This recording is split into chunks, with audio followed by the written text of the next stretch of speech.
Ainda para marcar as comemorações dos 75 anos pela fundação da Nova China, o 1º de outubro, que é o Dia Nacional da República Popular da China, nós vamos continuar ouvindo especialistas brasileiros sobre questões muito caras à China. Agora, por exemplo, nós vamos ouvir de um especialista sobre como anda o turismo de chineses fora da China e também de estrangeiros na China, também de comércio exterior e cooperação internacional. Conosco, o professor Bertrand Kozik, ele que é líder da Coordenadoria de Estudos da Ásia do Centro de Estudos Avançados da Universidade Federal de Pernambuco. Tem graduação e mestrado em Ambientes e Paisagens e doutorado em Litoral e Meio Ambiente pela Universidade de La Rochelle, na França. É professor da UFPE desde 2011 e pesquisa em temas da geografia, economia, do turismo e das migrações, e vem desenvolvendo relações com a Ásia, em particular com a China, ao longo dos últimos anos.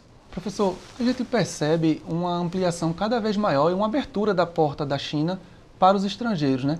Como é que o senhor avalia essa questão? Bom, já é uma tendência de algumas décadas, tá? Um processo de abertura gradual. Hoje a gente vê que realmente há esforços significativos da China a se expandir, a se abrir ao mundo, a viajar, a receber também. Isso, como eu falei, é uma tendência já de longo prazo, tá? Que está se fortalecendo talvez em relação ao Brasil. Consegue associar isso à questão da abertura econômica desses 75 anos? Isso veio de forma gradual ou já lá na abertura já foi direto? Esses 75 anos de República Popular da China são importantes também na perspectiva da trajetória brasileira, tá? Porque o brasileiro foi um parceiro próximo, vamos dizer, da China desde 74, tá? Então é uma parceria de amizade que já vem sendo construída, reforçada ao longo dessas décadas. Então, sim, é todo esse processo a partir da economia, primeiro, que vai justamente mostrar o saber-fazer chinês, toda a industrialização, também a tecnologia, a ciência, tá? Então, a propulsão da China na economia mundial em tão pouco tempo, tá? Não podemos esquecer que a China saiu de um país realmente em desenvolvimento, com sérios problemas, tá? E que em 50 anos se propulsou ao segundo lugar do ranking internacional. Tirou quase toda a população da pobreza, ou toda a população da miséria, né? Acho que nenhum país fez isso no mundo. E os dados de 2019, ou antes de 2019, apontam que existe mais entrada de brasileiro na China do que de chineses no Brasil. Como é que o senhor observa esse dado? E assim, mais, por que o que faz a procura de brasileiros pela China ser maior do que o contrário? Isso é muito interessante, de fato. O turismo de chinês no Brasil, de fato, é incipiente, tá? A gente não tem muita frequentação.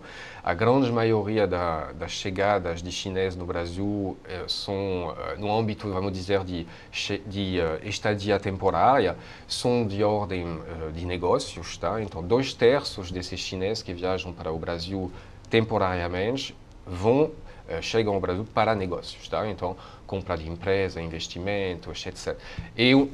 Acessoriamente um pouco de visita turística, tá? Ao contrário, justamente, os brasileiros são assim muito mais numerosos, tá? E os brasileiros viajam para a China para fazer exclusivamente turismo, tá? Então ali a gente tem dois perfis diferentes. De um lado, um perfil mais econômico, tá? De investimento, de oportunidades econômicas, e do outro lado, o brasileiro que quer conhecer a China por sua cultura, suas tradições, suas belezas naturais. A natureza é muito importante para o brasileiro. A curiosidade também, sendo um parceiro de primeiro plano como o Brasil, a China está muito presente no cotidiano brasileiro. Então isso chama a atenção e chega justamente a construir como dizer, a criar um interesse particular para justamente conhecer a China. Do outro lado, pelas belezas naturais, o chinês é muito interessado. Acho que Foz de Iguaçu pode ser um exemplo, tá? Que é o segundo maior destino turístico para os chineses. Então é interessante porque realmente é focado sobre as cataratas, tá? Então isso é muito revelador do interesse do chinês para o Brasil e para, sobretudo, a paisagem natural, tá? Que é muito importante. Ao longo da história chinesa, essa paisagem natural sempre foi trabalhada na poesia, na literatura, na pintura, etc. Faz parte da cultura chinesa, é muito importante. Então, não é de se estranhar que Rio de Janeiro e Foz de Iguaçu sejam os dois principais lugares visitados. Rio corresponde, de um certo modo, a também uma paisagem meio chinesa, tá? Esses picos kársticos, como o Pão de Açúcar, o Corcovado, etc. Eu preciso também explicar para quem está assistindo a gente que o sotaque do senhor é francês, porque Sim. Naturalmente o senhor é francês, que está desde 2011 aqui no Brasil, né? Professor, um acordo fechado em janeiro desse ano permitiu que cidadãos dos dois países possam receber vistos de até 10 anos para permanência em um dos dois países, nos países diferentes deles. Será que essa política ela vai trazer impulso para turismo e para os negócios nos dois países? Sem dúvida, é um passo importante das relações entre os dois países. Acho que se a gente quer facilitar a interação entre as duas nações, a gente tem que privilegiar e facilitar a mobilidade tanto dos brasileiros que dos chineses. Tá? Agora a gente precisa falar um pouquinho da cooperação da China com outros países, e esses dados são aqui surpreendentes. Qual a importância que o senhor vê dessa iniciativa para que o país, a China, se torne de fato a segunda maior economia do mundo? E assim, quais são os benefícios que a China, cada dia mais aberta, traz para a economia deles? A gente tem realmente uma postura da China muito interessante, que claramente se abre e quer cooperar, tá? E isso não se limita às esferas econômicas, tá? Só para citar um exemplo, acho que a China também é muito interessada e muito preocupada com o devir do planeta, tá? No sentido ambiental.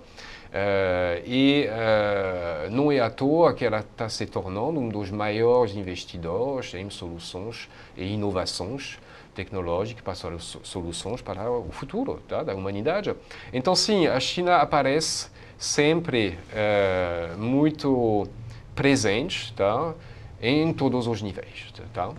E se for falar na área de comércio, a gente tem um exemplo aqui, que no Brasil a gente tem a Baijiu, chinesa, e temos a cachaça pernambucana, feita aqui no Brasil, com o rótulo de instruções em chinês, essa que é exportada para a China. Pronto. É uma prova desse comércio e dessa troca, né, de país. Claro. Eu acho que isso é importante justamente para justamente a cultura, tá? De fato, a cachaça como rótulo chinês, bom, é interessante, tá? Então, justamente esforço a fazer nos dois lados, mas eu diria que realmente a China contribua para ter e ela reivindica isso abertamente, tá? De ter um papel significativo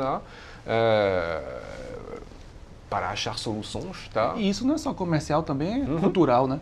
É um bem cultural pernambucano, um bem cultural chinês, que está em intercâmbio para conhecimento. Professor, a gente percebe que as empresas chinesas que estão instaladas no Brasil, elas procuram sempre trazer algum benefício social ou ambiental nas áreas que elas estão inseridas, né? É uma política que eles chamam de ganha-ganha. O senhor acha que essa política é replicável para outros países que atuam no Brasil e também para outros países? Eu acho que, na atualidade, isso talvez que precisamos, tá? De fato, a gente hoje pensa o mundo mais nas escalas das nossas nações e não muito na esfera da humanidade. Acho que tem iniciativas interessantes, tá? No campo da academia. Acho que nesse lado a academia se torna um setor-chave para aproximar as sociedades, tá? Então essas relações que nós estamos tecendo através da Universidade Federal de Pernambuco, através da Universidade de Pernambuco, Estadual de Pernambuco, através do Instituto Confúcio, através de outras universidades na China, tá? Dessas parcerias, eu acho realmente importante trabalhar esse lado para justamente que a sociedade se aproxime tá, da China. Então, se a gente faz isso na formação, significa que nossos alunos, quando vão chegar à maturidade, entrar na vida profissional, vão ter uma sensibilidade maior em relação ao parceiro chinês. Tá? Então, acho que isso é importante, acho que aqui a gente vê experiência e tentativa dessas aproximações a nível mais da sociedade. Tá? Aqui em Recife, por exemplo, o Novo Ano Chinês, ano passado, tá? Que convidou a cidade toda, que foi no Marco Zero. Acho interessante essas iniciativas, tá? Então, justamente reforçar esses laços, essas interações culturais, acadêmicas e que vão, a academia poderia ser justamente um dos vínculos para justamente desenvolver muito mais isso. E, além disso, obviamente, as associações, associações de chineses, associações aqui de brasileiros, de comunidade, etc. Professor Bertrand Kozik, muito obrigado por conversar um pouquinho com a gente sobre essas relações bilaterais, principalmente na área do turismo. Obrigado.